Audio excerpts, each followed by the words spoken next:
Allahumma sholli wa sallim wa barik ala sayyidina Muhammadin al-Fatih lima ughliq al-khatimi lima sabaq.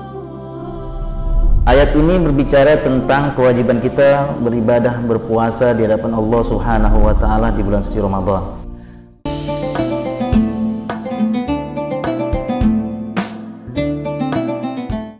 Assalamualaikum warahmatullahi wabarakatuh. Allahumma sholli wa sallim wa barik ala sayyidina Muhammadin al-Fatih lima ughliq al-khatimi lima sabaq an-nasiril haqq bil haqq al-hadi ila siratikal mustaqim wa ala alihi wa sahbihi haqqa qadrihi wa miqdarihil azim. Allahumma akhrijna min zulumatil wahmi wa akrimna bi nuril fahmi waftah alaina bi ma'rifatil ilmi wa hassin akhlaqana bil hilmi wa sahhil lana abwaaba fadlika wanshur alaina min khazaini rahmatika ya arhamar rahimin, amin ya rabbal alamin. Hadirin yang berbahagia, hari ini kita akan membahas kajian ilmu tajwid dalam Al-Quran surah Al-Baqarah ayat 183 yang berkaitan tentang kewajiban kita berpuasa di bulan suci Ramadan. Saya bacakan ayatnya, tolong diperhatikan, buka Al-Qur'annya surat Al-Baqarah ayat 183. A'udzu billahi minasy syaithanir rajim. Bismillahirrahmanirrahim. Ya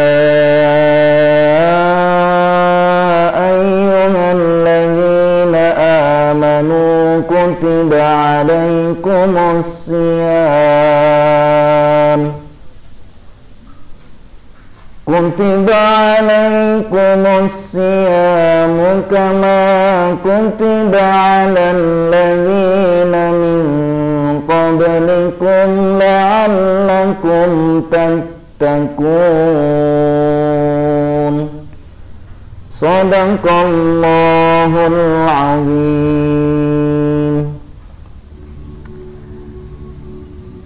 Ayat ini berbicara tentang kewajiban kita beribadah, berpuasa di hadapan Allah Subhanahu wa taala di bulan suci Ramadan. Namun kajian kita pada hari ini yakni tentang ilmu tajwidnya. Yang menjadi pertanyaan sekarang adalah mengapa kita harus mempelajari ilmu tajwid? Dalam kitab Hidayatul Mustafid dikatakan, mengapa kita harus mempelajari ilmu tajwid? Kita mempelajari ilmu tajwid tujuannya al-ityanu bil jayyidi, untuk mendatangkan kebaikan dalam membaca Al-Quran. Ilmu tajwid menurut kitab Hidayatul Mustafid dikatakan al-ityanu bil jayyidi, mendatangkan kebaikan agar kita bisa membaca Al-Quran. Sedangkan menurut istilah, ilmun yurafu bihi haqqahu wa mustahaqqahu minas sifati wal mududi wa ghairi dzalik. Dalam ayat ini disampaikan ada beberapa hukum tajwid. Sekarang kembali lihat Al-Qur'annya. Bismillahirrahmanirrahim. Ya ayyuhalladzina amanu kutiba alaikumus siyam.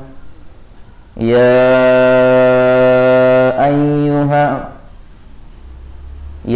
ayyuhal di sini hukumnya adalah mad jaiz munfasil. Sementara menurut kitab Tuhfatul Atfal, definisi mad jaiz munfasil adalah wa jaizun maddun wa qasrun infusil kullun bi kilmatin wa hadzal munfasil.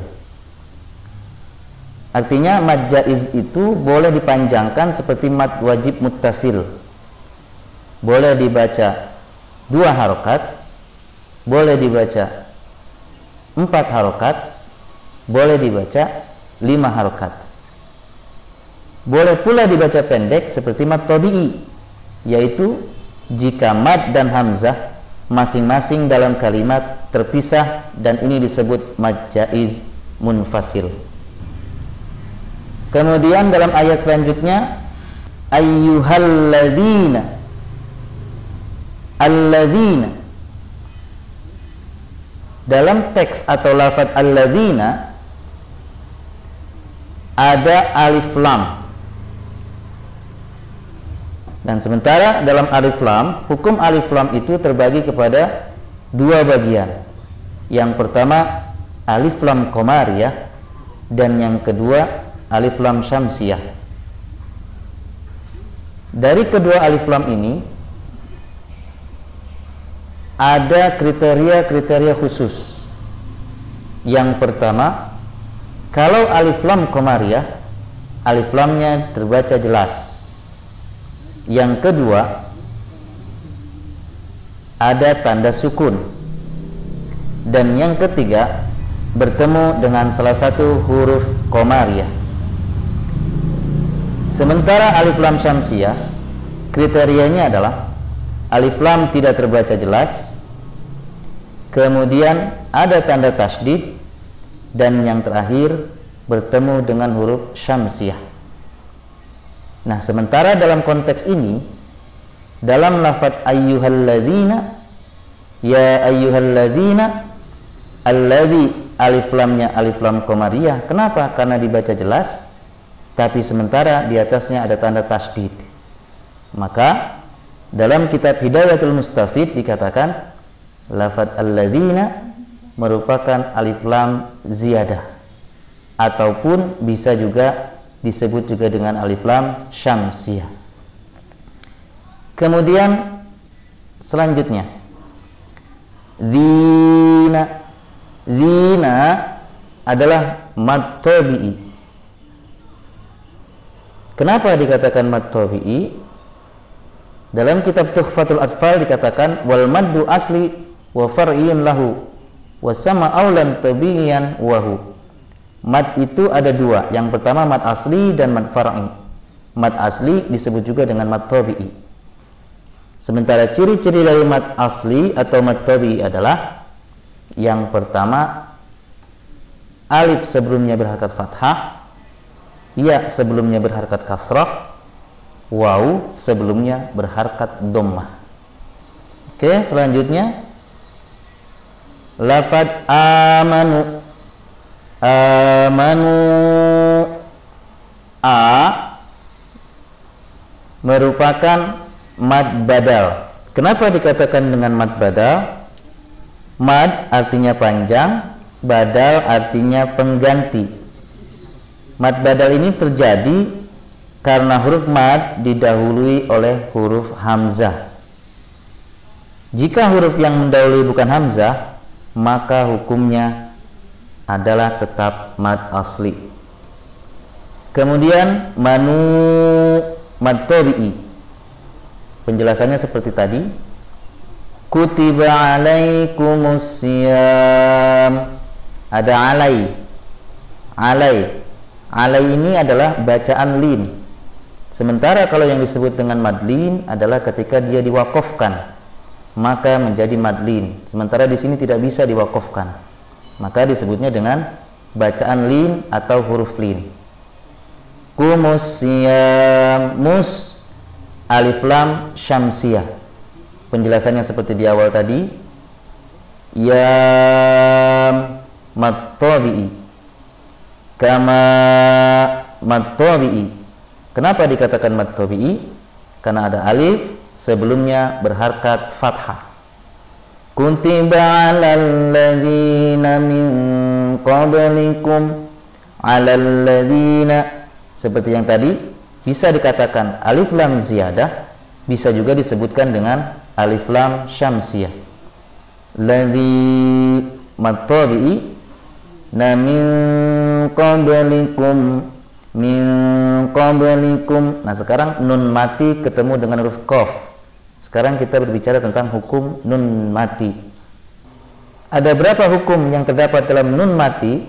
Ada 4. Izhar, idgham, iqlab, dan ikhfa.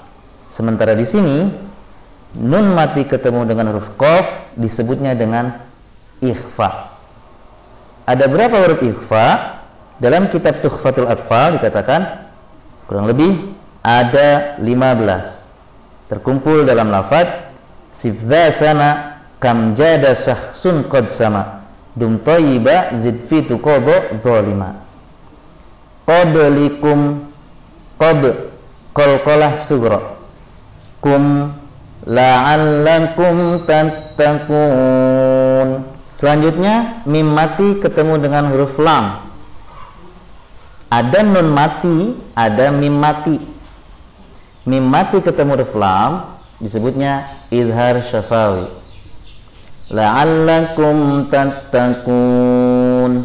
Dan mim mati ketemu ta masih sama izhar syafawi. Dan terakhir dalam ayat Al-Baqarah ayat 183 ditutup dengan la'allakum tattaqun. Dan di akhir itu disebutnya dengan mad arid lis sukun.